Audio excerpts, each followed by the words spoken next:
Hello, global gardeners, and welcome to another edition of Your Gardening Week Live, the place you want to be on a Monday to learn about gardening, share your knowledge about gardening, and just hang out with other gardeners from all over the world. And today's going to be a super special episode as we talk about gardeners from all over the world because I have a special guest today. Eli from the Kitchen Garden with Eli and Kate channel is going to be with us today.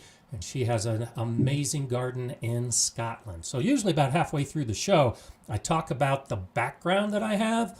Well, this background is Eli and Kate's garden in Scotland. Not right now. This is the good picture from when everything was growing because it's winter there too.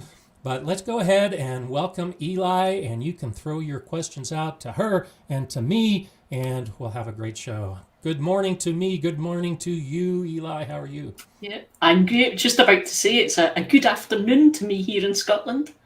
So, hey everyone, and a good afternoon.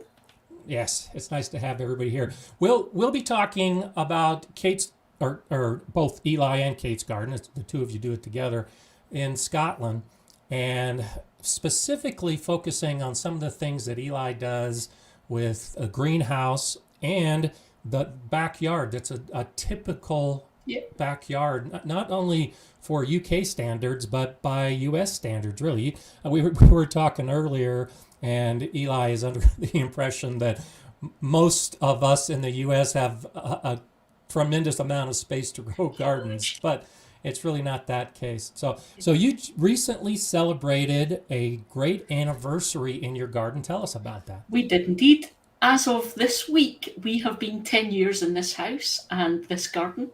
And actually, this was my first proper garden. Had a garden, our parents had a garden when I was a kid, but they weren't gardeners. It was a space for the kids to play in. So this is me in my garden I have learned to garden in. And it absolutely did not look like that when we moved in. I can guarantee you. That's good. And so that's one reason why I wanted to have you on to talk, because we have a lot of beginner gardeners and intermediate gardeners. And so you've really only been gardening for about 10 years, and now you Mhm. have a channel on YouTube showing others, sharing your stories, and I think actually giving out some good information. So tell us a little bit about that transition over the years when you felt comfortable enough to actually start sharing your story and telling others about it. I never meant to share it at all. We actually started, and it was a blog we started on. It wasn't YouTube and videos, it was a blog, and it was purely for family to introduce family to what we were doing with the new house, the garden, all that kind of thing. And I found that I could do quick little videos, and it was much easier than trying to write a blog post for me. And I needed somewhere to store them, and I put them on this YouTube thing, not thinking anything of it. And before you knew it, there were more people watching videos than reading the blog, and it was people from all over the world. And I really hadn't expected that. I don't think anyone would find them, never mind watch them. So you should just be careful what you do out there with the internet. But it's been Well, good for me, though. It's been a way for me to learn too. good, good. And we've been talking about that in recent weeks. I've been encouraging a lot of the gardeners who are on these live streams and in my videos to start documenting what they're doing in their garden and to also consider posting their videos on YouTube. Mhm. And so, like you say, it is crazy when people just start watching what you're doing and you never really thought that was going to happen. And it's when it's people from kind of faraway places, if you like, and exotic places, and you think, why on earth do they want to watch me in my garden in the rain?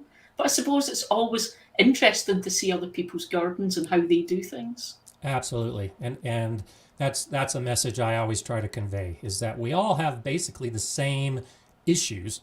The Yes. specific insects might be different, the specific weather patterns might be different, but we're all still trying to get that seed to germinate. We're trying to get that plant to grow, and we're trying to either get the flower or the harvest. And it doesn't matter where we do it, it's all pretty No. much the same. And it's the thing I've learned is I complain a lot about not having enough sun in our weather, but then we've got someone from California that follows us that says don't complain because we never get any rain and we can't get anything to grow. And right now it's 40 odd degrees Celsius, so you've got to just go, these are the good bits, these are the not so good bits. We've all got them in different ways, and we just deal with them and help each other. That's right. That's right. Now, Jay Dixon is, along with Heidi, one of my amazing moderators. And those guys are amazing. Yeah, they really are. And so, as Jay always does, she's put a link to your YouTube channel. I also have a link in the description below. And so, when we're done here, by all means, if you haven't discovered the channel, and as I've been adding while you were talking, a number of the people here are watching both channels. Yeah. So if you haven't yet discovered the Kitchen Garden with Eli and Kate, by all means, go to it. And so come watch Gardening in the Rain. Yeah, gardening in the rain, gardening in the clouds, gardening in your greenhouse. And what I really like about your channel, and I really do like your channel, is the approach you take as just someone who's been gardening, and now you have figured out what to do, but you also share the mistakes that you're making and show people how you've corrected some of the mistakes. So let's talk about that, the greenhouse, because, and you can share however much of the story you want. But when you started 10 years ago, when you first moved into your house, share with us how you approached your garden, how you set up the space that was going to be your garden. Oh, I wish I could tell you guys how I decided to grow vegetables, but I absolutely do not remember it all. Kate was all for, she wanted hanging baskets and flowers. She was set on this. For some reason, I decided I wanted to grow tomatoes. That was my big thing. That you're saying sharing the mistakes. I'm going to be honest. I am not the best person to follow an example of.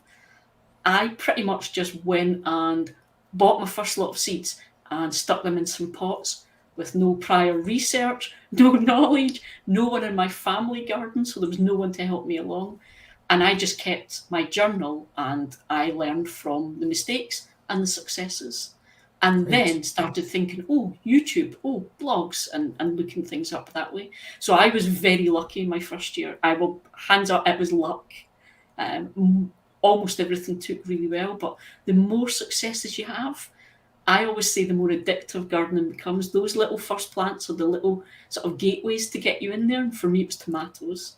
So after that, it just became, can we grow peppers? Can we do this? Then the beds appeared, and we started going that way. And so here's a question from Greenside Up: tomatoes in Scotland. So tell us, Steve. so tell us a little bit about what you have to do, or is there anything special about getting the tomatoes to grow in Scotland? I'm going to give you guys a top secret as well that no one knows about yet. But one of the big things in Scotland is, yes, you can grow tomatoes, peppers, and things like that, the hot crops, in Scotland, if you've got a good sunny spot for them. So not everyone can manage it. So I've always said, not in my garden. I don't have a spot that's sunny enough, warm enough, sheltered enough, that hasn't already got flower beds or what have you in it. So they're in my greenhouse. But you guys will know, if you've got huge big beefsteak tomatoes, they're going to take a lot longer to produce and ripen. You need more sunshine. And we only get about a 90-day season for tomatoes here in Scotland, hence the greenhouse.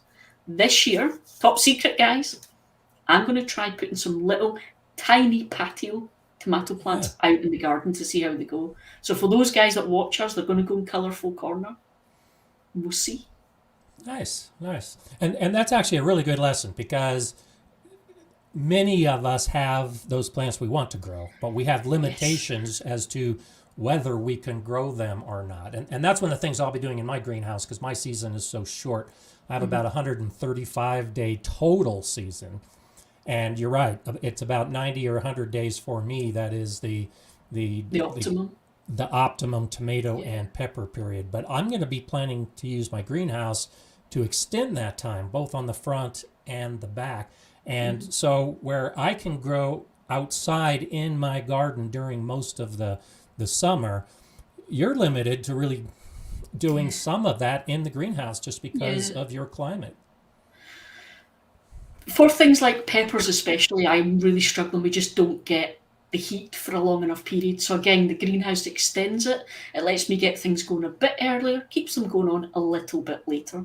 But I think it's one of my bugbears with greenhouse advertising is this extend the season thing, and they always show the pictures of the tropical plants and Yeah. growing melons when you can look outside and see it's the middle of winter in the photo and stuff. And it's just a bit of a misnomer. It's not quite how it works. But for me, it definitely means I can get a good crop of tomatoes and peppers, because I know we've got a few guys on our channel grow them in their gardens. They've got good sunny spots, but they don't necessarily get what I'd call a good crop or a worthwhile crop. So, it's things you need to think about when you're planning. What do you want to eat and what can you grow, and work it out that way. Very good. Very good suggestion.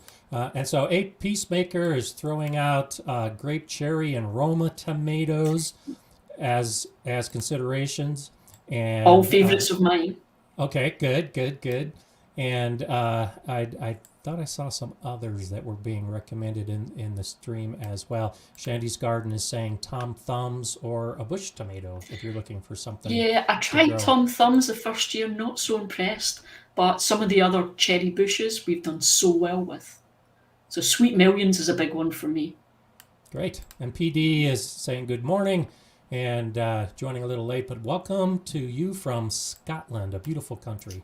And I will agree, a beautiful country.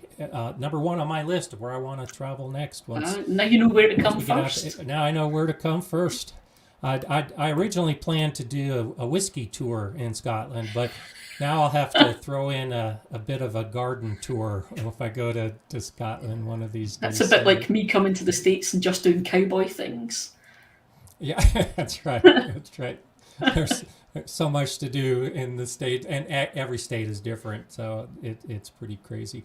And so, as you were choosing the greenhouse you chose, and you've got a great video on this, and I know it's one of your more successful videos.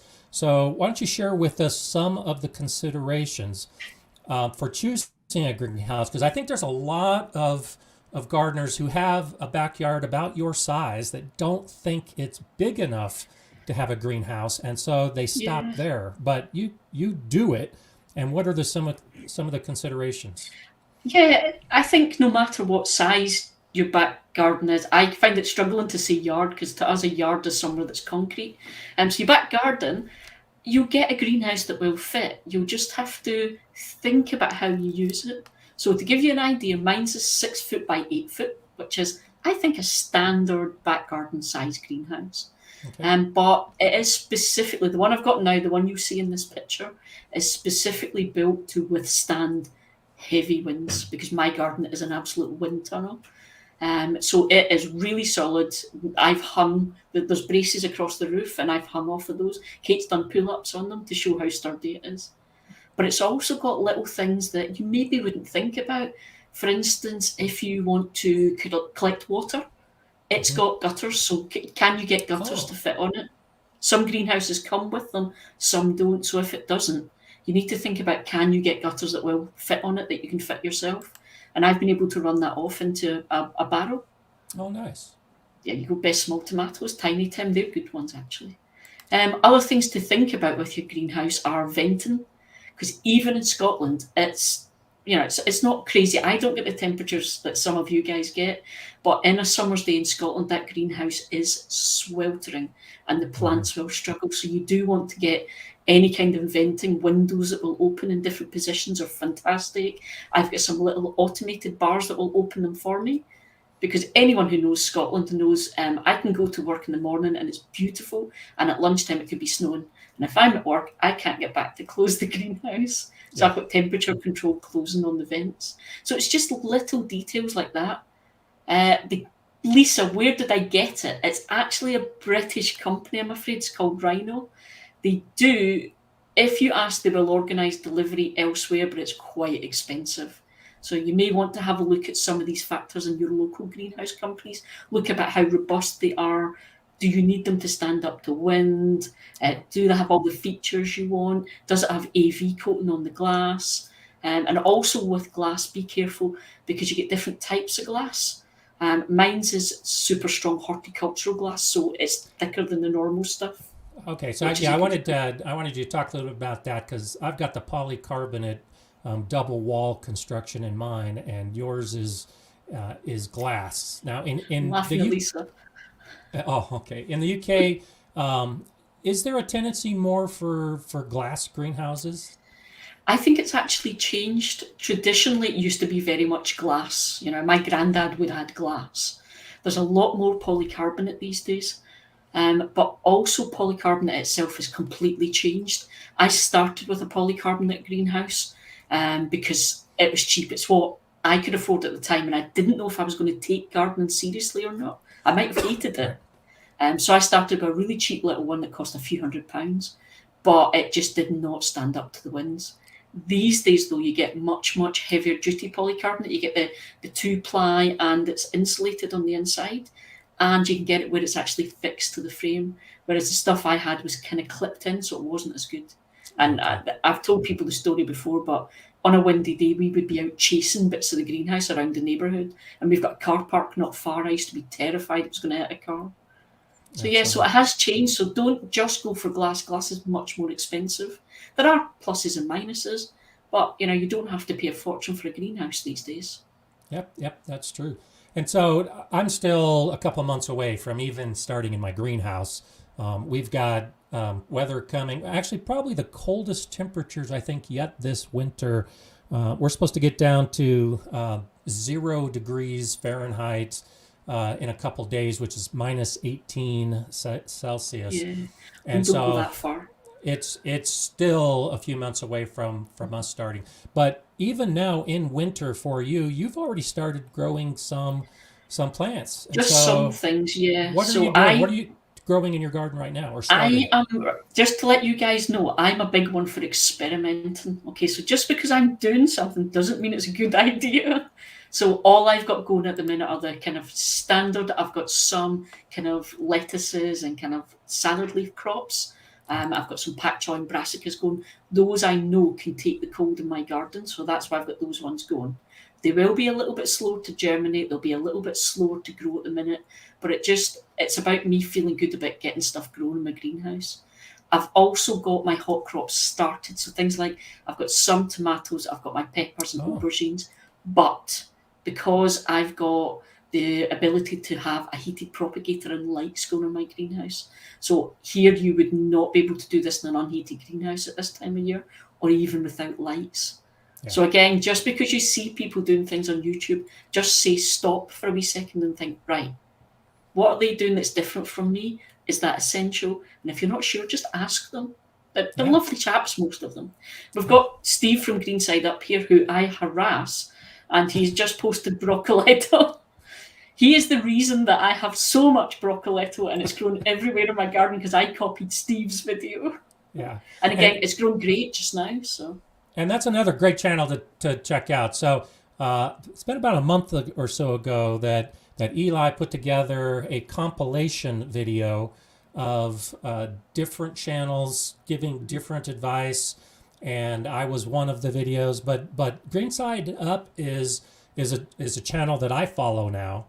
And Steve does have some great information. I really like. Steve is awesome. Like the approach, also with the greenhouse and. With a greenhouse in his garden and 3 polytunnels on his plot. That's just greedy. So check out. I'll put the broccoletto, and I'm sure Jay will be on top of it to talk a little bit more about the Greenside Up channel. So yeah, check out Steve and Greenside Up, and there are a number of great channels all over the world. Some of my favorite, I won't say most of my favorite, but many of my favorites are UK channels. And I think part of that is just because in the UK, and I know I'm generalizing, but it's almost as a culture, you enjoy gardening. The Chelsea Garden Show. You have national events that are highlighting gardens and gardening, and we just don't have that in the States. We have, like you see on this channel, passionate gardeners all over the United States, but as a culture, as a country, we just really don't seem to do that. So in I got my neighbor just to the side who does some gardening. And she's just about the only other gardener in my entire neighborhood. Okay. And so to ask you, are most of your neighbors gardeners, or most of the people you know gardeners? The thing is, in the UK, flower gardening is a big thing. And anyone who has a garden, unless they have small children, will probably want it to be nice. You know, they want it to look nice flowers, shrubs, etc. Growing vegetables in a back garden is not as common, and that I know of. I'm the only one in my entire set of the town that does it. So I'm in quite a small fishing town on the coast, and I'm the only one in that side that I know of that does it. But we do have a rather famous UK gardener that lives just along the road. He's on TV here in a show called Beech Grove Garden, and he lives not far. And he has amazing veg stuff and greenhouses and everything. So I think there is a culture here of growing flowers and what have you, but it tends to be the allotment if you grow vegetables. And the allotment's a different thing that we have here that I don't think you guys have, where you can rent a plot of land from a particular sort of group, and it is pretty much for growing fruit and veggies, and they'll have rules about what you grow on there and how you keep it up. And that's what Steve does. He's got an amazing allotment. And there's a number of channels, UK YouTube channels, that have allotment in the name. You know, they're because that is so many primary. Yeah, you've got Jesse at plot 37's. Oh, there you go. In the UK. Yeah, I just see that. Jesse at plot 37, and I watch a lot of her videos too. And just because, and you know, I always mention Tony O'Neill, the Simplified Gardening channel. So many of the UK channels have a plot, and I think that also helps, because here in the U.S. we might have a backyard where we have some garden beds. I think the allotment system really allows gardeners to focus a lot of energy and time and learn a lot about gardening, because you have this dedicated space to garden in. It's also a really good thing, because a lot of folk here in the UK, in the cities especially, you don't have a garden. There's just no space for it. So we're in what we call flats, or you guys might call apartments. So the allotment system allows those guys to have a piece of land for a garden. It's not attached to the house. You know, they may be half an hour away from the house, but it does give you that set plot of land to go and learn what you're doing and be in a community of gardeners, because that's the amazing thing about them. You're surrounded by other gardeners, some of whom have got so much experience, and there's always that great culture of sharing and, you know, helping out. And you'll see other YouTubers talking about it. They'll turn up to the plot and someone's left a rhubarb plant or 16 bean plants, or just in case you wanted them. So it's a good cultural kind of and community thing. We have a similar system here in the United States with community gardens. But my experience with community gardens, they rarely have the support of the local government. They rarely have support of any corporate sponsor. And so it's usually a group of people that get together to form at a school or in a park. And if that core group of people don't stay with the project, it disappears. And there was a big one up in Denver, Colorado, that I'm aware of, that was pretty successful in a city park. And then as new people moved into the neighborhood, the new people with small kids didn't want the gardens. They wanted the play area for their kids. And which is understandable. It is, but a beautiful community garden was faded away and then eventually disbanded because we don't have that same societal support for something like an allotment system. So I'm a bit jealous there. Now, I'm going to jump in because I've just noticed Scott Head was late. So it's, hi, I'm Eli, Scott, from the Kitchen Garden with Eli and Kate. And I'll be welcoming Scott here in just a little bit. Lisa was asking quickly, where did I get my greenhouse? It's a Planta greenhouse, which is a Canadian company. I did a lot of research to what can hold up the snow and the wind and all the rest. And so some of my recent videos have been in that Planta greenhouse, and I'll be doing more videos, of course, as we roll along. Let's see. Yankee Sista is here. I missed you last week, Yankee Sista. I'm glad to see you back. And because I stole her last week. Oh, is that what happened? And so I'm trying to catch up. There's Scott Head. Scott had another great channel, the Black Gumbo channel. And check out some of Scott's new videos too, because Scott's in South Texas and already growing outside in the garden and showing off, growing celery. I'm just about ready to start celery seed here pretty soon. And Scott's already got it almost a foot tall in his garden. So that's just incredible. And there's all the UK guys are just going, yeah. And so if you're just joining or you've joined a little bit late, I'm talking to Eli from the Kitchen Garden with Eli and Kate, a wonderful channel. It's a small channel right now. I think it deserves to be more than a small channel. And so I encourage you all to check it out because there's, as we talk about YouTube channels, and so we talk about Jesse and Steve and Scott Head, we all do things differently. We all definitely have different locations that we're gardening in. We tend to take a different approach. I'm the guy that's been doing this for 30 years, and I'm that old uncle or grandfather that's going to give you the gardening advice. But one of the things I particularly like about your channel, Eli, is you're the next door neighbor gardener. You're the one who has learned how to garden in your backyard over the last 10 years. And now you want to share your successes and your failures with everybody else. And I just love that about you. I just love how you're so willing to just share your story and try to help other gardeners. Yeah, I'm an expert in my garden, and I've heard you say this to people. I know my garden really well now. I don't know if I could rock up at someone else's garden, say, well, Steve's not that far away from me, just over the border. He's got very different soil, very different weather, different environment. I don't know if I could rock up there and have as much success as I've got in mine. And I definitely would be lost down in Jesse. Jesse is down in the south of England, and they get so much more sun and heat, and very much they get less rain than us. So, be happy in your garden, be an expert in your garden, and ask for advice, and don't feel put off because someone looks like an expert, because they might just be an expert in that little thing. Yes, I'm so glad that you said that and that you said it that way, because you're exactly right. Every garden is unique. Every garden, the video I've got coming out on Thursday talks specifically about that. I'll be doing a video on the 10 golden rules of gardening. And now we have to stop this. Every time I come up with an idea, you get there first. So I have to verbalize it first so that I can get in there. I'm going to share my plan so everyone can see. Okay.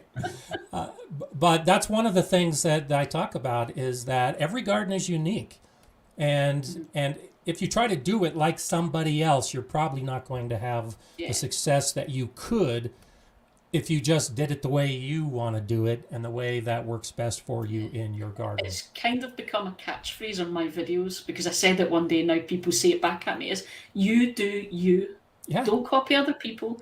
If it goes wrong, make sure you're using your journal and you're recording everything you did, because that way you can work out if you made a change and why something didn't work, or if you change the next year and it does work, you've got that brilliant record. So don't worry about things. It's okay to get stuff wrong. It's okay when stuff fails, because it's part of that whole cycle of learning. And I can throw you in some fancy teaching terms if it'll make you guys feel better. We can talk about experiential learning and how it's a cycle if you want. It's good to fail. We learn from it. That's and good. If anyone judges you, just ignore them. Yeah. It's your garden. You can do whatever you want. So shout out to Troy Burmell. Thank you so much for that super sticker. I appreciate that contribution. It's always good to have you here, and always nice to. I just love I know you're looking at the comments as they go. I am, yeah. I feel guilty that I can't be answering you guys. I'm really sorry. And Paul is saying, I think your channel will see explosive growth after today. I hope so. I'm going to quote you on that one, Paul.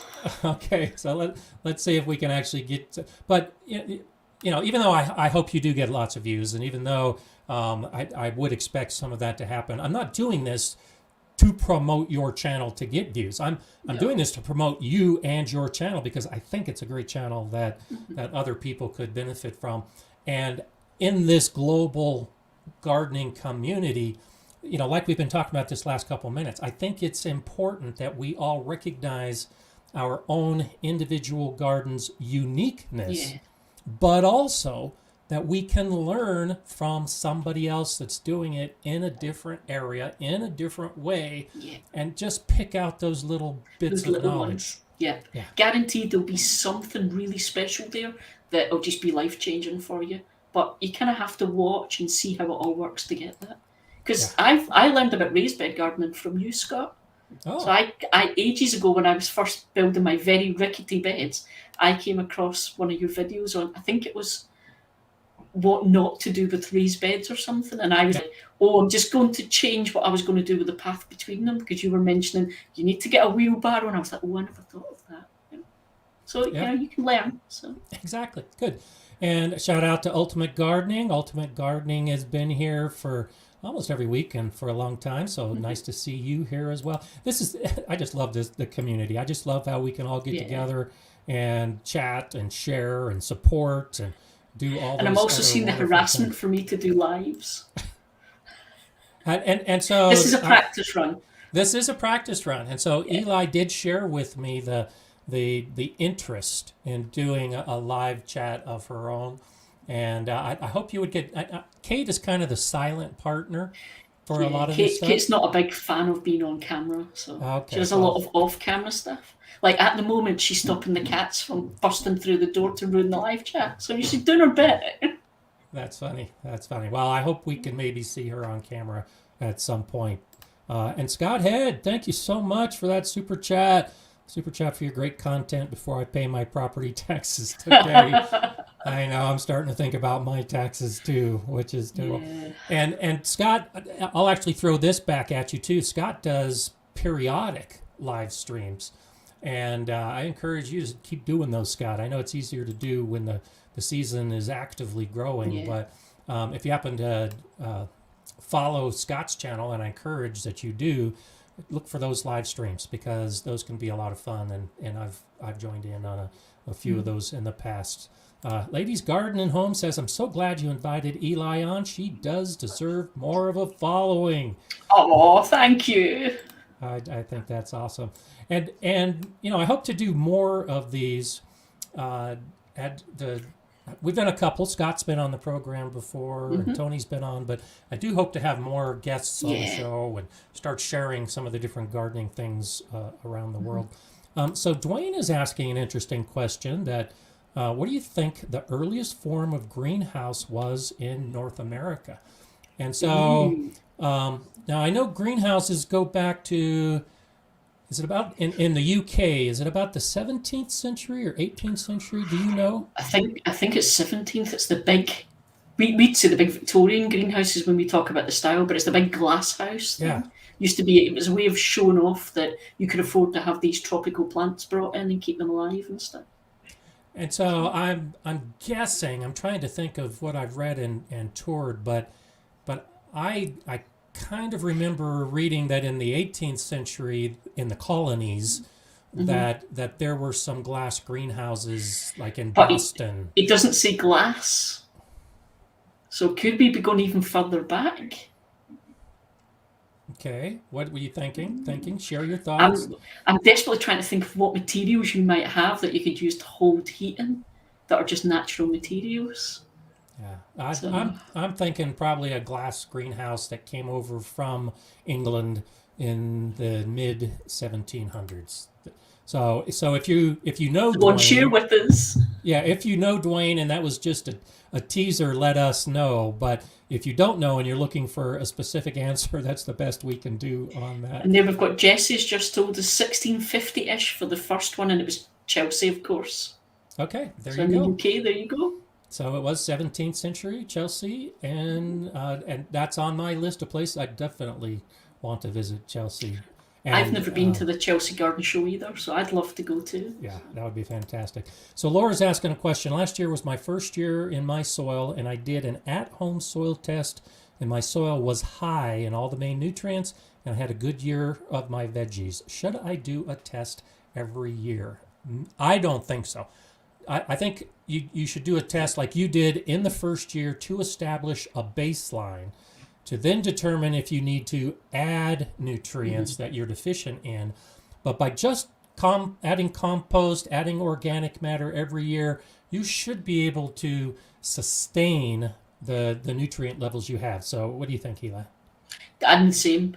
Every year I'm just getting the compost in there from my own big compost pile, and that gets everything going, re-adds the nutrients, re-adds the organic matter that will keep breaking down and add the nutrients long term. There's a real thing, a lot of people think about adding fertilizers and nutrients to the soil, and it's often you see them with the watering can. That's a bit like giving your plants junk food. It doesn't last. Get in there with your compost with your organic stuff, and that'll keep breaking down over time, and it'll keep feeding your soil and the plants over time. And it's a lot cheaper. Make your own compost, it's much cheaper. Absolutely, absolutely. I will say, and this is my plan, is maybe every 5 years do a soil test. And I learned this, that there's a channel, he doesn't make videos anymore, 1 Yard Revolution. And he did that, where he did the initial soil test, has some great videos on making compost, adding the compost to the soil. And then at about the 5-year point, he did a follow-up soil test because he noticed his plants were starting to struggle. And what he found out was he had too much in nutrient value in his soil. He had added so much organic matter that he actually was outside the window that most plants do well in. And so he was too high in those base nutrients and actually cut back for a couple years on the amendments because he had just overdone it. And so if you do a lot of amending, you might consider that, doing a follow-up soil test to see when you reach that point that you're able to actually sit back and enjoy things a little bit. And Scott Head just commented that that's exactly what he does. So. Oh, okay, good. Good advice. I'm scrolling down. I stop the feed for myself every now and then if I see something I want to do, so then I have to catch up. So just wanted to share this with you from Wasabi Gal, that you get her mojo moving. I dread to think how exactly I get your mojo moving. And here's Earthly Spaces. It says they just subbed because you live close by. They're in almost a neighbor. Vlardingen in the Netherlands, which is another high on my place. I want to travel more of the world, and there's just so many great places to do. And so I'm not sure, Jean-Pierre, what I'd like to see the answer to this, what the Hobie is. I think that was in a video that Scott recently did. So that's an interesting question. Glad to see people are following Scott Head's channel. Jay's on top of things, throwing out the Ultimate Gardening channel as well. So I'll have to steal Jay and the guys if I do live streams. So. Yeah, exactly. If they're willing to help, I'm willing to allow them. They do this unpaid, and I would gladly pay them if I could. So, and here's Go Grow Your Own across the pond in Manchester, and you already subbed to Eli's channel, so that's fantastic. So Manchester's an awesome city, and it's when I go to the UK, I'm planning on doing like a 4 or 6 week and just see everything. Yeah, it's a way to do it. I'm doing a road trip, and so I'll let you guys know more about this as I get closer. But at the end of February, I'm actually going to the Greenside factory where they make the vertical towers, and I'll be doing some interviews and seeing that system. And I'm also setting up a trip to Missouri where they have the Baker Creek Seed Company, and so. That may not sound like a lot to you, particularly Eli, is that I'm going to be doing a trip to a couple of things. See, I know the names because I've heard you guys all talk about them. So this road trip for me will be over 3,000 miles of driving. So just a wee jaunt at the weekend. Then, just a jaunt for a 5 or 6 day trip. And so when I say I want to go to the UK and go around it and see everything, it's no big deal, because for me a typical road trip is 3,000 miles, and I could probably go around the island 3 or 4 times doing that, right? Just make sure you don't just go to all the touristy bits, though, because you'll miss so much. Yeah. No, If I catch you in any of those Outlander tourist things, there's going to be trouble. yeah. No, I do, and I will encourage everyone to do this as well. I like to do those out of the way spots, and when I was in the Air Force, I went to the UK 4 times, 4 extended 6-week temporary deployments, and I would get out, and there was this little village, and you know what little village means. It's just like a dozen houses on a road in the middle of nowhere. And we walked, one of my crewmates and I were walking some of the fields near where the RAF base was, and we stumbled across one of these little villages that had the stone church that was over 1,000 years old, just a handful of houses.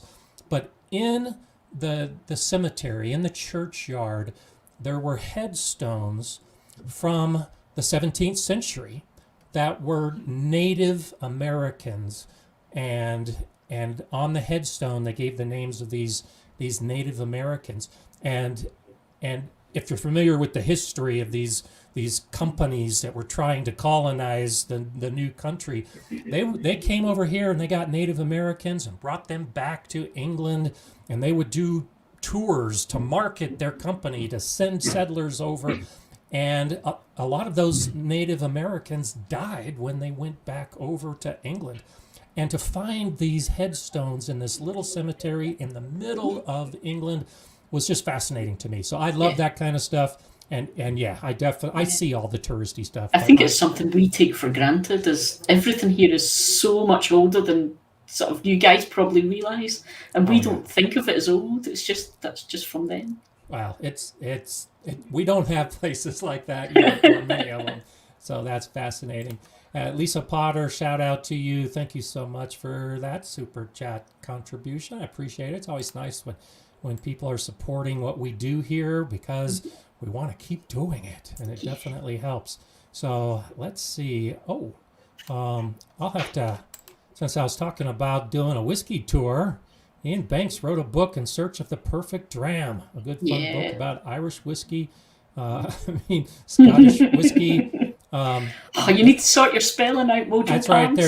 There's an extra E in there. You need to take that E out to be talking about. And the first one of you that says Scotch is getting booted. That's funny. So we actually have, just totally off subject, nothing to do with gardening, but we have a local distiller here in Colorado Springs, 291 distiller, who has been making world championship whiskeys. And so rye whiskey is a big whiskey made here in the States. And the 291 rye whiskey a couple years ago won the world championship for rye whiskey. See, this is where we'll break the stereotype. Kate and I are actually bourbon fans more than whiskey. So Dwayne has thrown out a lot of historical questions today. How did the native North Americans influence the techniques we use for gardening today in North America?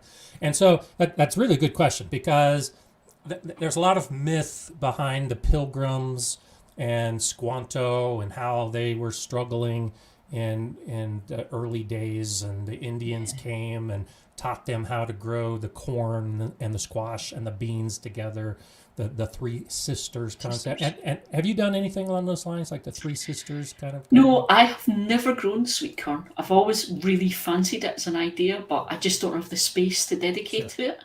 I know Steve's a big corn grower, but it's not one I've managed. Squash, in my very first couple of years, we did squash. Massive plants, looked so luscious and healthy, only got 2 fruit off of them. Okay. So yeah, it's not really worth the space and effort for me. But I think a lot of that is myth, actually, as far as what the Native Americans did to show settlers, because in many respects, as Europeans came to the States and began farming, the basic farming techniques were pretty much what they had done in Europe.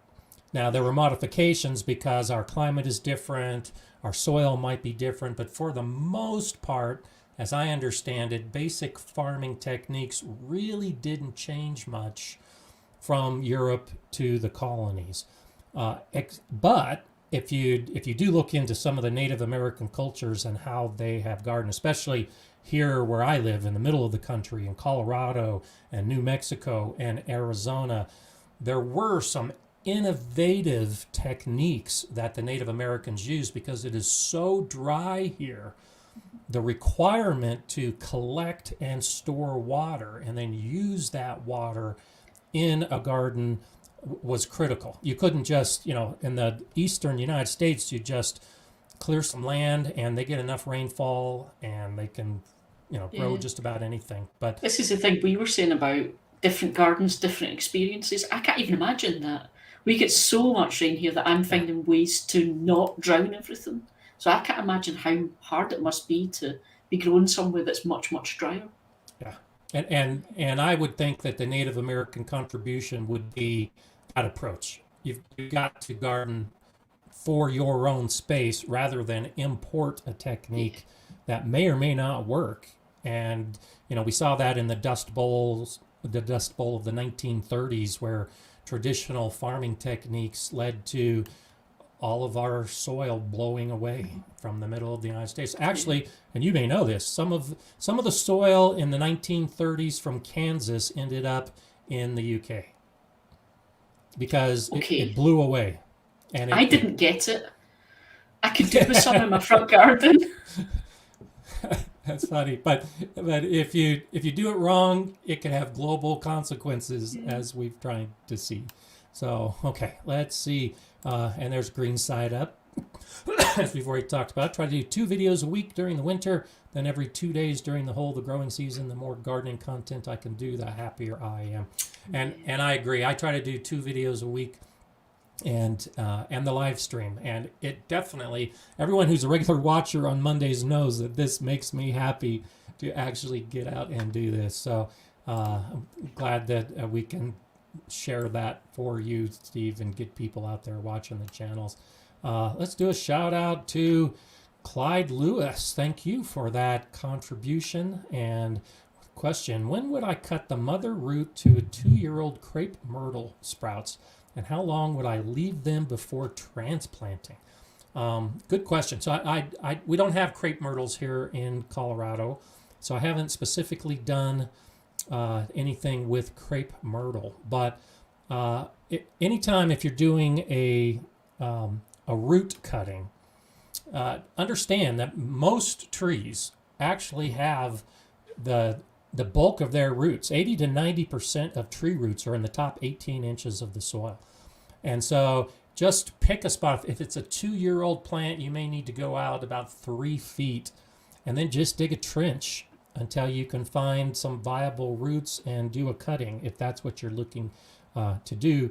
And then as far as how long to leave them, in most cases you want the tip to callus over, and that may only take a couple days. So I'm not sure if crepe myrtles have any specific needs, but that's generally how you would do a root cutting, is you would cut it, you would let the tip callus over, and then replant it in a pot, or if you're moving something else. So have you ever done anything like that, Eli, where you've done root cuttings? This is where we spoke about it's okay to not know everything. I don't even know what crepe myrtle sprouts are. So someone want to tell me what they are, go for it. It's a crepe myrtle is a type of tree, or it could be like I think it can be pruned to be like a big bush. Okay. So you can prune it into like a big shrubby bush, or you can prune it to be tree-like. But like I said, it's a shrubby bush. Is this your technical terms again? Yeah, I know that bush and shrub are 2 different things, bush. but I'm not sure whether it's a shrub or a bush, so it's a shrubby bush. So. We know what you mean, though. So. That's right. Ultimate Gardening, thank you so much for that as well. It's always nice to have you here, and I'm so glad we can share this time together. I know I'm way behind, so I'm trying to scroll down and see. I don't know how you do it. Well, it's as I scroll down, I tried, like I said, I tried to do something like Shandy's garden. Because if they put @Gardner Scott in the comment, it's easier for me to see that it's a question directed to me rather than just a comment. What do you know about growing in sound? I know a lot, my last garden was a lot of sand, and just saw a video about seed starting in play sand because it's sterile and reusable. And so so if you want to start seeds in sand, it really isn't that much different than starting seeds in cocoa coir or starting seeds in peat moss. They're all essentially sterile, infertile media. And as long as you keep it moist, the seed will germinate and grow. And so sand can actually be a pretty effective way to start seeds because it can, if you use the fine sand, it'll stay moist and the seed will germinate. The next part of the question is, what do you do with it after it starts growing? And you need to pot it up into a potting mix or a soil that has nutrients. There are some seedlings that transplant better than others. And so for sand, for instance, if you prick out the plant from the sand to transplant it, you're not going to have a root ball of soil around that. It's going to completely drain away. So it needs to be a sturdier plant that doesn't need the soil attached to the roots. And so some of those plants that might suffer if the roots were exposed to air and didn't have that soil connected to it, then the sand might not be a good option. But and so I've seen some of your videos. Why don't you tell us how you start seeds? What's your preferred method? I don't think I do anything exciting in any way. I'm a very, very low nutrient, very, very drainy, happy, I've lost words now, see. Very light and airy start. So I make my own seed mix like a lot of people. And it's just in there for a few weeks until it starts to get its second leaves because there's just no nutrition in there. Yeah. And then it's just a case, up a pot, off we go. And I'll do that. I go up the pot sizes a little bit at a time because I'm in a very small greenhouse, so I don't have a lot of space for lots of big pots, as everyone knows. But yeah, I really don't think there's anything scary or mystical about starting seeds and transplanting seedlings. It's a lot of common sense. Don't touch the roots because they're really tender and you'll damage them. Don't touch the stem because if you damage it, that plant's a goner. So use the leaves, pick everything up by the leaves.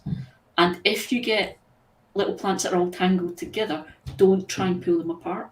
If you hold them, gravity will do it. Just hold them and shake them gently. Good. And gravity will separate them apart. I think that's all there is to it. Yeah. And obviously grow enough so that if you do kill one, you've got a spare. Well, and that's funny you say it. So you said a couple great things I really want to highlight. One, that you make your own mix, and you have a recent video where you show that people should check out. That you do transition into bigger pots. I have a video on how to transplant tomato seedlings from 3 or 4 years ago now. Mm-hmm. And I show that. And one of the comments or one of the questions I get is, do you need to do that? Do you need to start small and pot up? And my answer is exactly what you said. If you're growing in a small space, it's better to start small and keep going up than to start off with 12 big pots, mm-hmm. and that's all you can grow because that's all you've got space for. And I mentioned this in my video this week, and I actually went to Steve and I said, you always know the science behind stuff. What is this? Because I always hear as well that it's good to do that because when you transplant, it stresses the seedling out, which makes it then go, I need lots of roots to survive, and it encourages that growth. I don't know how true it is, but it makes me feel really guilty stressing these little plants out. Yeah, so that is true. And I also read a university research paper that was done, I think on tomatoes. It might have been peppers. But as those roots are transplanted, the tips of many of the roots are damaged. Mm-hmm. And so just like if you prune most plants, they have buds along the side of the stem and they will become bushier. The same thing happens with the roots. That little bit of damage to the roots causes the root tip to split, and now you have a bigger and bushier root system. Yeah. And so, yeah, there are definitely benefits to transplant, and especially for plants like tomatoes. If you bury the stem deeper, you can even get a bigger roots. System. So which for big plants like that is good. So. Got a shout out to Yankee Sister, who I love seeing every Monday that we're here. Always a pleasure watching the channel. And now she has a new friend in Eli. Yeah. I'm now and seeing her on our channel every week as well in the comments as well. So Yeah. it's happy to see you. That's nice. That's nice. Always nice to have you here on a Monday. And scrolling down again, trying to catch up a little bit. It's so nice to see all of this enthusiasm and everybody's enjoyment. Oh wow, I'm like way behind. I'm loving and recognizing so many things. So Greenside Up is contributing to the cause today, and thanks from across the pond for this chat. So and I hope we can benefit you as well. And that's an honor, Steve. You getting your wallet out. That's nice. So Shandy is saying, I'm going to try sand in my soil blockers, plus my other regular recipe, of course. And so, have you done soil blocks, Eli? No, this is one of the things I watch you guys do on YouTube, and it's really intriguing. I've never even seen one of the gadgets for doing it. So I always want to ask then, do you do this? So I have done it, and I have all of the tools to do it. I will say for Shandy's garden, work on the recipe, because you want a block that can hold itself together, because it doesn't have any sides to it. And so too much sand will cause it to disintegrate once the plant starts growing and once that block gets moist. It can be a very effective method to grow a lot of plants in a flat, and you just pull out the little cubes with the roots. I think it works best for small soil blocks that you're going to transplant into the next bigger size. I don't think it works as well as the final size that you're going to grow, but I have a blocker. I think it's 3 inches by 3 inches, which is a pretty good size block. And then I've got one, I don't think I've ever used it, that is 6 inches by 6 inches. And to me, that becomes a little cumbersome, trying to keep the soil from falling apart, and that's intended to be able to just pick up and put into the soil in your garden.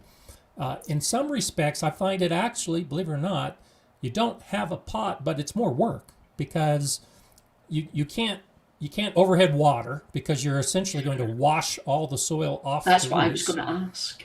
And so you need to water from below, but you can't just pour a bunch of water in, because now you'll dissolve all the soil away from the bottom.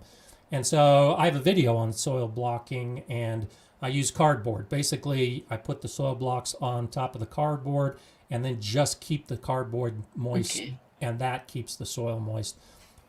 Which for me, I've got so much I'm doing, that's too much work. So it's just easier to put the seeds in a pot. And although I do something similar with my little pots in the greenhouse, I have a big tray with just material on there, and I keep that wet, and I put the pots on top of that, so that when you've got all those little seedlings, it's much easier than going around and watering individually. Yeah. So same idea, you use cardboard. So. Yeah. So a quick shout out to Coastal Gardens Northwest, and small channel, always willing to help out and hoping to help out small channels. So nice to see people that are participating. I think it's one of the, this is my own philosophy, but particularly on YouTube, and you've probably seen this as well. You get to a certain size of channel, and I'm at that point now. I had 250,000 subscribers last week. And it becomes so easy to just get lured by the Lorelei of YouTube, and you just want more subscribers, more views, and you lose sight that you once were a small channel, trying to struggle and trying to get views and trying to get to that point. And nothing against the big channels, because we all watch the same big channels for the most part, but I'm trying not to lose sight of that. I see a lot of the big channels that seem to have forgotten where they came from, if you know what I mean. But also, don't be too quick to chase lots more subscribers, because it's nice when you're small and you have that really nice tight-knit community as well.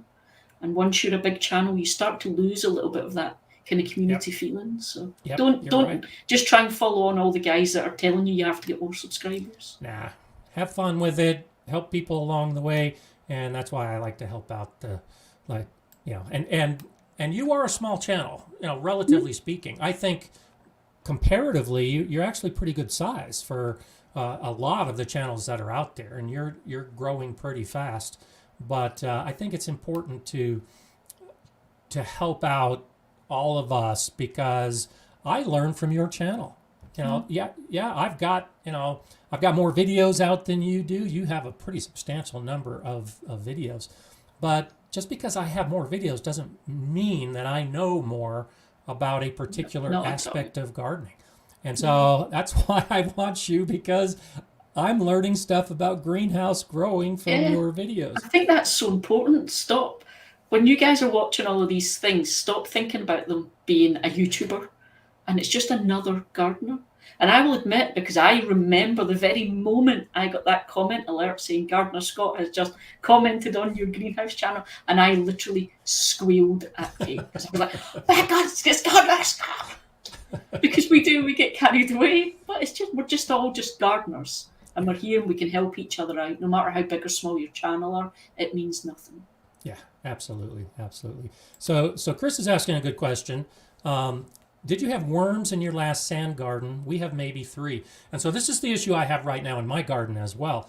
I technically, after the soil test, have a sandy loam soil. And so it does have a pretty good percentage of loam, and it all has to do with the particle size of the soil, that whether it's a clay size, a loam size, or a sand size. And so it's primarily sand. My organic matter in my current garden is about 1%, or slightly less than 1%. So do I have worms in my garden now? Not many. And my last garden was the same way. It was sandier, but the organic matter, and this holds true for most of the state of Colorado, our organic matter that is naturally occurring in the soil is so low that we don't have a lot of that soil life.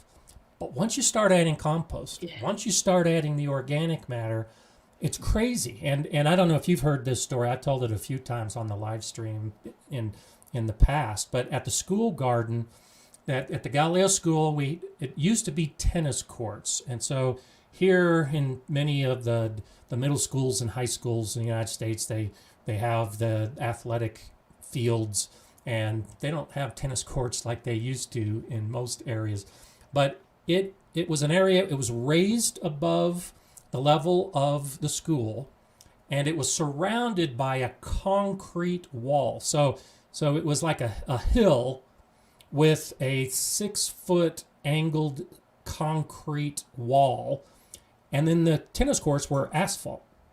And so they decided, because the tennis courts, no one plays tennis anymore in this area, and the courts fell into disrepair, so they ripped up the asphalt and decided they would put in a school garden.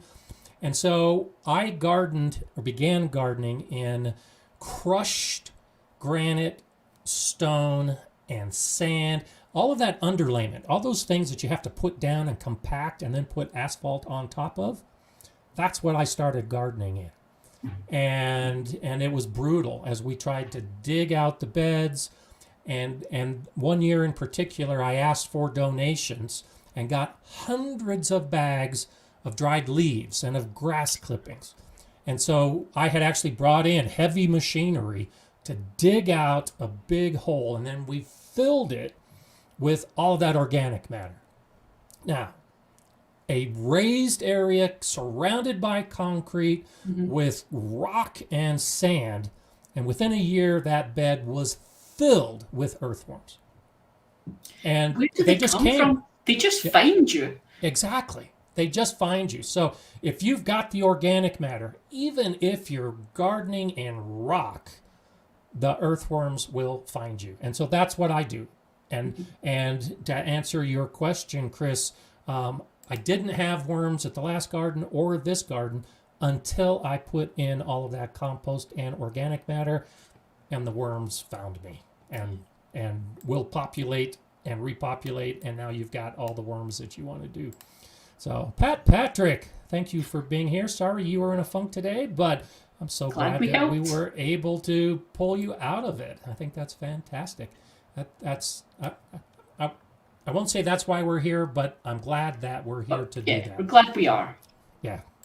And so that's absolutely fantastic. So Scott had to agree. Some of the best channels are small channels. And and so and I've mentioned this before. I've got a spreadsheet with over 300 channels that whenever I discover a channel, I annotate and note them and make my own personal comments and track how many subscribers and how many videos and all those kind of things. And then I like to go back to particularly a lot of these small channels that I think have promise. And as you know, the more videos you do, the better you get at doing videos. Absolutely. And it's so nice to see some of these channels that I'll discover when they're at like 89 subscribers. And then a year later, when they're at 1,000, and their videos are so much better, and I think it's great because you got the hunger, right? Yeah. You gotta, I cringe when I watch my old videos. It's just like, oh, what was I thinking? But it'll change again. We'll just keep changing, and fashions and video change. And so I love this comment from Chris again. We've gained snakes since acquiring leaves and manure from neighbors.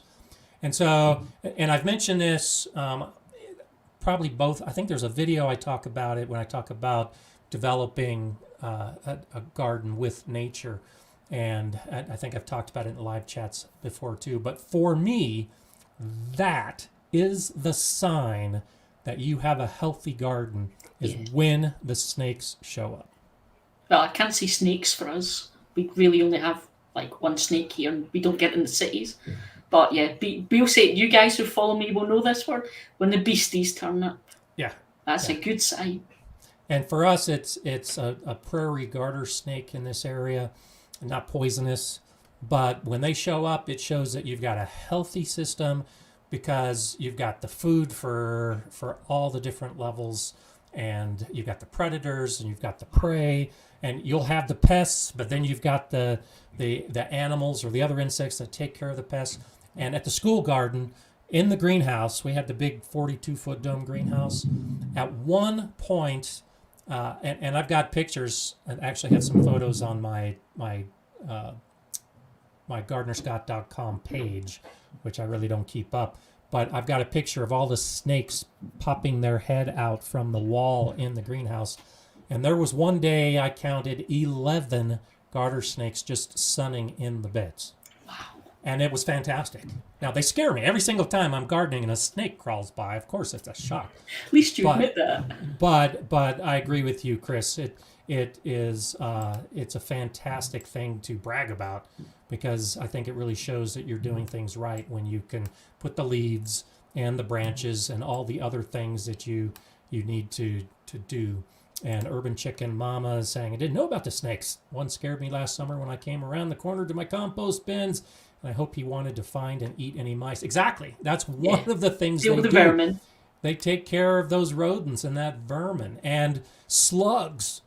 Oh, don't even get me started on slugs. Well, snakes, I know you don't have the snakes, but a garter snake loves slugs. And I had slugs for like one day in the greenhouse and never saw a slug again. And that's when the snake population really started exploding. Oh, we have such an issue with slugs and snails here because it's so wet all the time. Mm-hmm. And Shandy's Garden saying, I'm also learning about companion planting that dates back thousands of years for pest control. And so so you can take this one. It's probably on your list. It's been on my list for 3 years, and I still haven't made the video. No. But I'll be doing a video on companion planting. But this is the kind of video I want to make. Most of the videos that are out there, and most of the books that are out there, say, grow carrots next to tomatoes and both plants will grow better. Or grow this plant across from that plant. Or don't put these two plants together. There's very little, if any, empirical evidence to support that two plants growing side by side will benefit either one. But this is the point, that you grow plants for the pest control. That one plant will attract the predator, or one plant is the magnet plant for the pests. This is the way I do it. So. Yeah, I think this is the big misconception when we talk about it, is companion planting very much is about this plant is the one that, say, the aphids will go to because they like it better. This one will attract, say, the ladybirds. That's where it really works. But the amount of people that tell me to grow basil next to my tomatoes because it makes them taste better. It's like, it does on a plate. Yeah. Yeah, it's, you know, there are so many of those old wives' tale. And really, if you think about it, the reason to plant basil next to tomatoes is because they both have the same water needs. They both have the same sun needs. The height difference is comparable, or appropriate, I should say. So the reason that they both do better is because you just are doing it right. If you're taking the time to put two plants together that you think will benefit each other, then that means you're also taking the time to amend your soil, to water appropriately, to choose the right location. And so you stand back and say, wow, yeah, those plants are great companion plants. I think it's the gardener. I think the gardener is just taking that extra effort. You know, a good garden grows where a good gardener goes. And Indeed. if you think it's going to work and you do it and it works, it's not because basil and tomato help each other out. It's because you did it right. And that companion planting thing, you won't be able to keep all of the good predator insects in your garden if it's not a garden they want to be in. So you can go buy them and release ladybirds in the garden, but they're not going to stay if the plants they want aren't in your garden. So it's much better to just make a garden that attracts them naturally. So I've seen a couple comments for if you're coming in late and you're not sure who I'm talking to. This is Eli from the Kitchen Garden with Eli and Kate YouTube channel from lovely Scotland. And we're talking gardening today. We are. And sharing our differences. And let me give the full view for those that didn't see it earlier. But this is Eli and Kate's garden in Scotland, which is beautiful. This is not a winter picture, but it's still a beautiful garden. You're also missing the raised beds at the side there, so it doesn't have the vegetable garden in it. Okay, that's good. That's good. And so anyway, yeah, the idea that just get out in your garden and do things that work best for your garden, and choose the right plants, but don't necessarily plant a plant because somebody tells you that it's going to improve the flavor or the color or whatever aspect of another plant, because that they really don't. Now, I don't know how much study you've done. This is one of those areas I really encourage people to do. Learn more about soil and the life within the soil.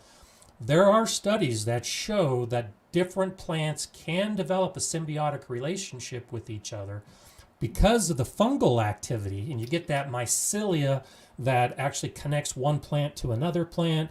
And so there have been studies that have shown that if one plant is being attacked by a pest and you have a soil with a fungally rich environment, that other plants that aren't even the same species are essentially notified that the pest is attacking the first plant. So plants do communicate with each other if you've got that healthy soil and if you've got that environment that allows all of that to take place. Yeah. So in that respect, one plant can benefit another plant through communication, but it's not going to change the flavor or anything else.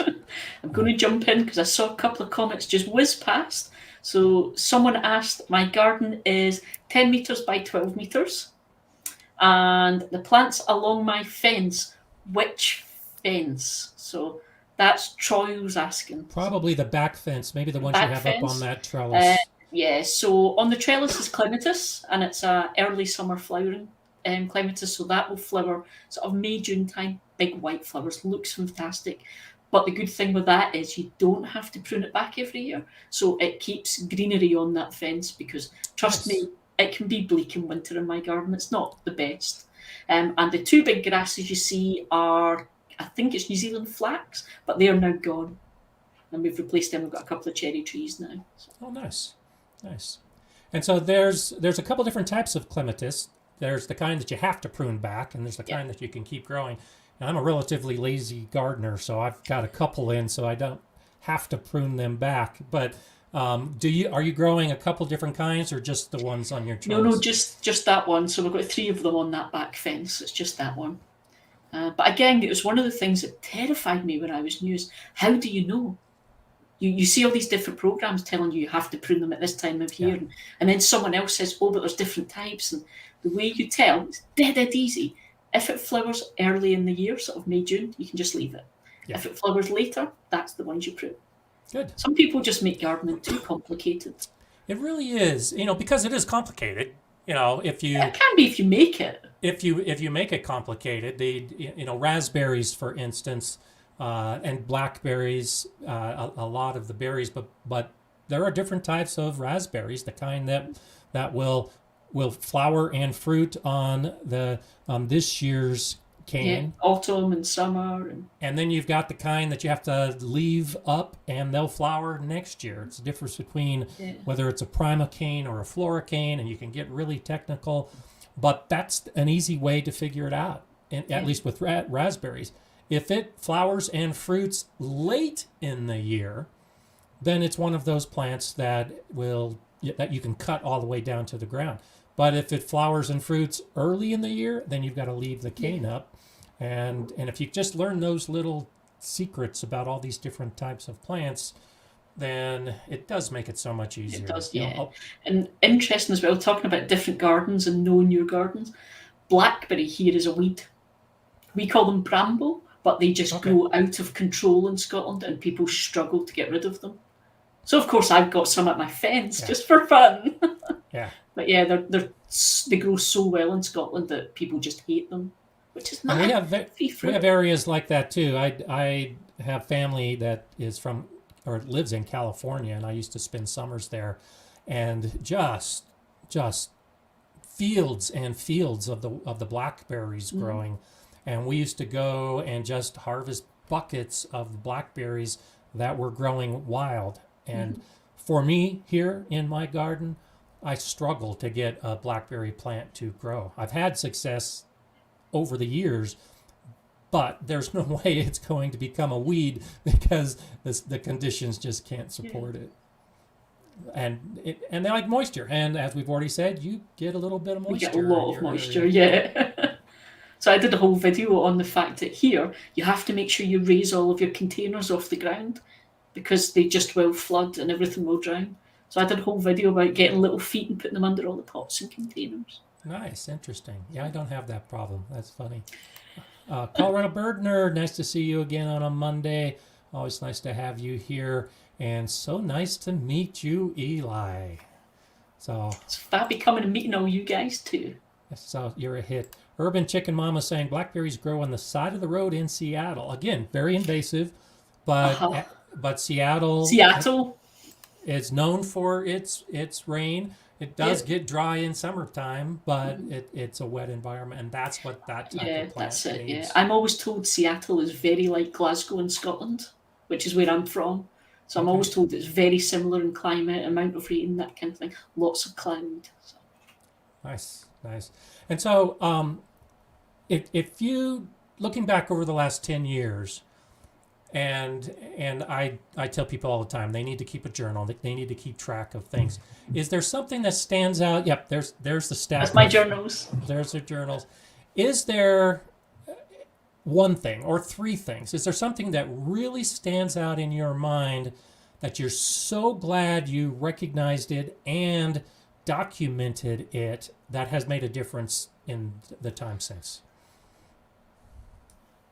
Soil. Learning about adding compost to my soil to revitalise it and get the organic matter every year. That was just crazy for me because I instantly thought I was going to have to buy fertiliser and add it every year. So I've learned a lot about soil from that way. Tomatoes need heat and peppers need heat to ripen, not sunlight. I thought it was the sunlight, like with berries outside and things. So I learned not to just blast all the doors and windows open and try and cool it down in there too much, because I did it. I think the third one, the big one, it's not exciting, guys. I'm really sorry, but just grow the things that you eat and will use. Don't just grow everything because you're seeing people on Instagram and things growing it. Grow what you want to eat and use, and you'll make much better use of your space that way. I'm terrible for growing far too much of things, and then I'm going around begging the neighbours to take green beans. Now the neighbours won't answer the door when I go. So just think about you and what you want to eat and make your choices that way, and don't plant too many things at once. You can always put a little bit in often. You can grow some another in a few weeks on and have little harvests here and there. You don't have to grow everything in one go, because don't waste the space in your garden. Great tips. Told you it wasn't exciting. No, I don't. It doesn't have to be exciting. Those are great tips. All of that is good. And so we'll, now that we've looked at the back or into the past, Jay's asking a good question. Is Jay allowed to ask questions? Is she not working? Jay is so active, she can do whatever she wants because she's just so good at it.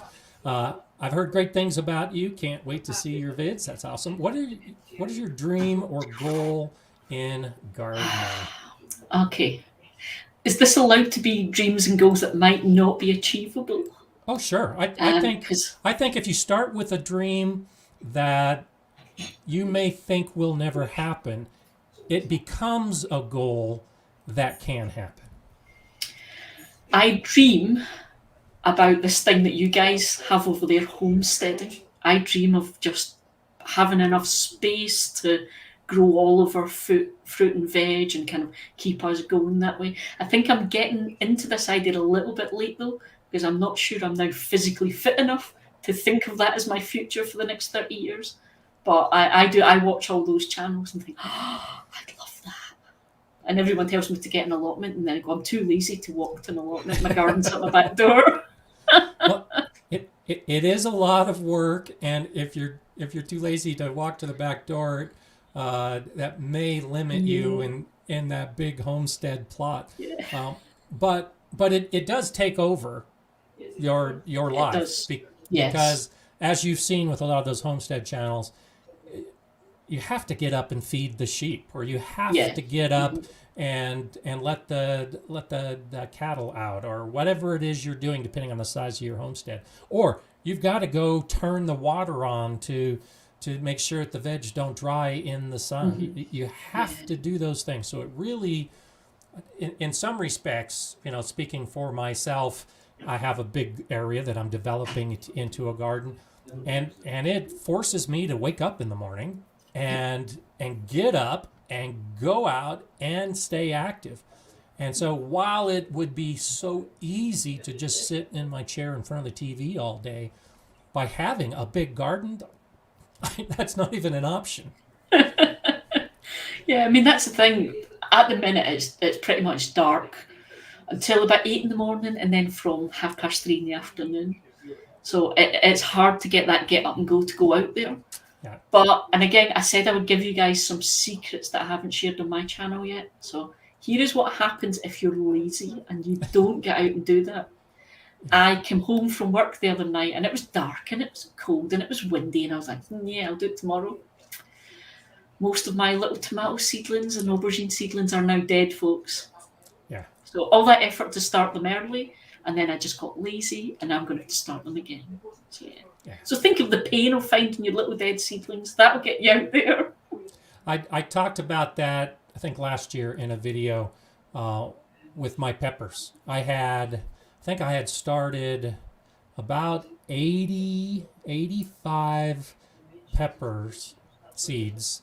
All of them sprouted, had 2 full flats of these small seedlings, and it was one of those things. I was tired. I'm not going to go down and water them today. They'll be okay for a day. And I lost all of them, every single one. Yeah. And I didn't have peppers that year. Yeah. And again, this feeds into the don't just listen to people on the internet. Just because we have YouTube channels doesn't mean we're great and brilliant and everything's perfect. We kill plants. Yeah.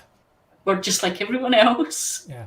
Well, and especially, and that's one of the things I like about a lot of the smaller channels, because like you, a lot of the smaller channels just started off with people just showing what they're doing. I've been a gardening educator for 20 years, and so I can approach it differently. But but most of the channels are people just showing what they're doing, which is the same things that everybody else is doing, and they're making the same mistakes that everyone else are going to make. And even I, having been doing it all this time, continue to make some of those same mistakes. We learn so much from what we do. As long as we learn from those mistakes and we say, okay, I'm not going to leave everything that extra day, I'm going to go out and do it, then it's okay. It's not a fail if you learn from it. Yeah, absolutely. And so Shandy's saying, my dream is also homesteading.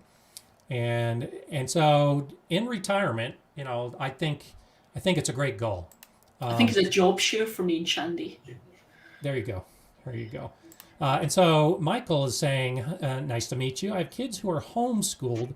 What do you think should be the first lesson or project that might keep them interested and not bored for the first lesson? Radishes.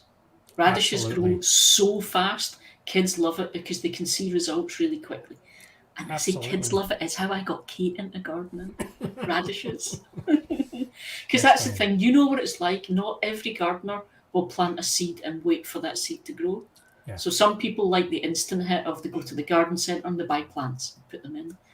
The kids are a bit like that. You need to get them excited. So a radish is so fast. I think in about 28 days, you can be like, right, okay, what does your radish taste like? And once you get them on radishes, you start moving them on.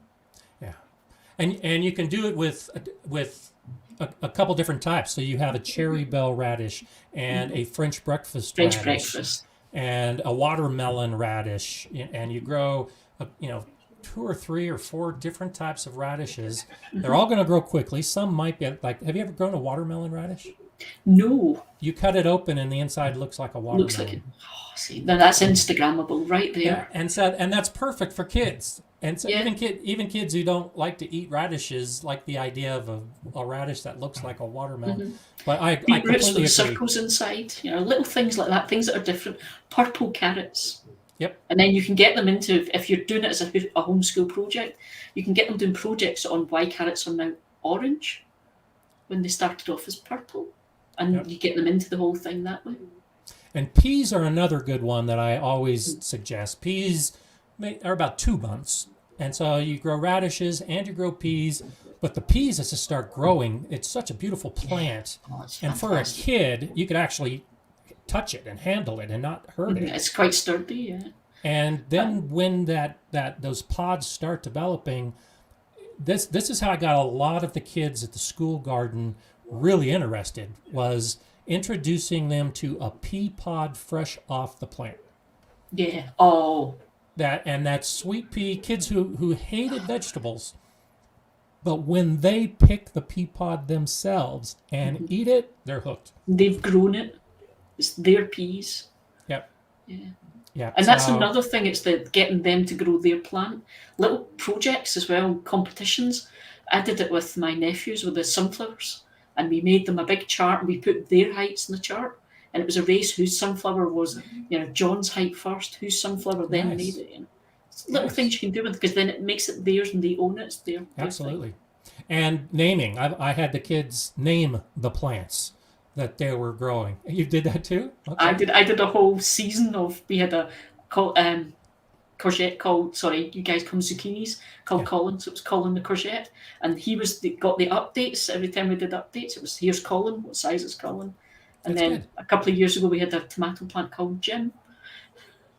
And that's good. And so for Scott Head, if you're still listening and still on here, maybe you could add that to your single seed challenge for next year, is not only choose a seed and follow it and track it and learn from that seed growing into a plant, but name it too. And we'll see who has the creative names for their single seed challenge. Oh, there's going to be some good ones. Yeah, I like that. So Colin the courgette. That's awesome. Okay, Tammy says, I grow a green stalks with peas outside my back door. And I'm going to be doing a lot more of that as well. So I know you don't have the green stalk vertical tower there. We kind of have these ideas, but I don't think we have that brand quite. Yeah, and I'm going to ask them about that, because I know I've had a lot of people from other countries. I'm going to ask them if there's plans for doing that. But it's a great system to have just out your back door.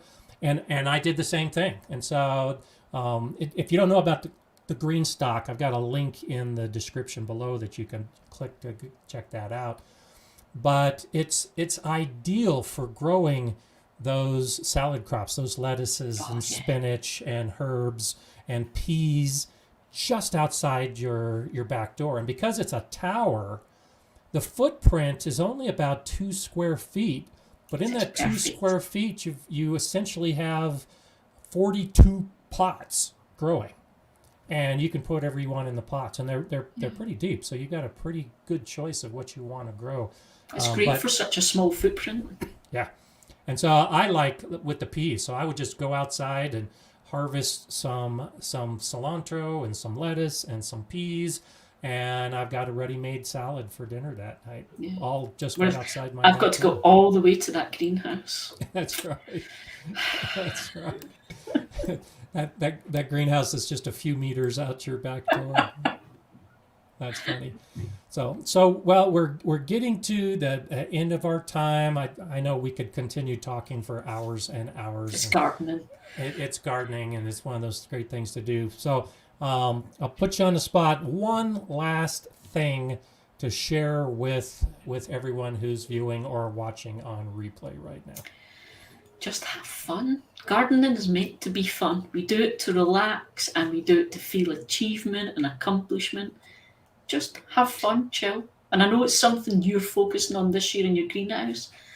No matter what type of garden or plot or whatever you have, create a little space for yourself where you can sit down with a wee cup of tea or a coffee, or if you're Jessie from plot 37, a glass of wine, and just look at what you've done and enjoy it, because it is such a fantastic thing. And as soon as we let ourselves get all stressed and overcome, then we're missing out on the best bits. So just chill and enjoy it. Wonderful, wonderful. Great advice, great advice. So it's so great to have you here. So nice to see you. And I know you're going to have lots of new friends and new guests over on your channel here. Yeah, it's going to be great. Soon, which will be good. And I have no doubt that we'll have you on the show again at some point, probably during the middle of the growing season, when we can actually talk about things that are growing. Yeah. Not necessarily what we're going to do, but what we're actually doing right now in our gardens. And we can compare. Right now, I'm not growing anything, and you're just starting to grow and killing the things that you're starting to grow. Yeah, I'm killing things just now, yeah. But when we both actively have a garden that we can refer to, I think that'll be fun to have you back. Yeah, definitely. It'll be fun to come back and see all you guys again. I've missed not being able to chat to you all in the text today, so... and I do appreciate it when you join in and chat along. So I'll always give a shout out to you, just like we've been doing with the rest today. Yeah, so, it's fun. So I hope you enjoy the rest of your evening, because it is evening time for you. And thank you so much. It's now pitch black outside, yeah. And I'm just about ready to get out and go start my day. Yeah. So thanks, Eli. I appreciate you being here. Excellent. It's fabulous being here, guys. I'll see you all soon. Okay, so there you have Eli. Definitely check out the Kitchen Garden with Eli and Kate channel. And I look forward to having her back and other guests as we proceed into the future of our gardening season and gardening years around the world. And I hope to see you back here next Monday, same time, same channel, to talk about gardening. And as I say, and it matches with what Eli just said, I'm Gardener Scott. Enjoy gardening. We'll see you.